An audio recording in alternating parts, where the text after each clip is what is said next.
College అయిపోయింది కదా, మన ఫ్రెండ్స్ అందరూ బీచ్కి వెళ్దాం అంటున్నారు. నువ్వు కూడా రావచ్చుగా. వస్తాను, కానీ ఒకసారి అమ్మకి కాల్ చేసి చెప్తాను. ఏ వద్దు, కాల్ చేయకు, మళ్ళీ వెళ్ళొద్దని ఆపేస్తారు. ఒక మాట చెప్తే కంగారు పడకుండా ఉంటారు కదా. ఏం కాదులే, మనం ఒక 2 గంటల్లో తిరిగి వచ్చేస్తాం. తర్వాత ఏదో కవర్ చేసుకుందులే.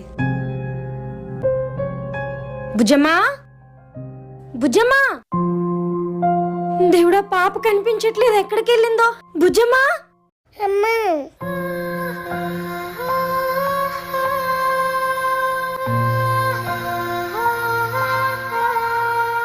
2 నిమిషాలు కనిపించకపోయేసరికి గుండె ఆగిపోయినంత పని అయింది కదే తల్లి.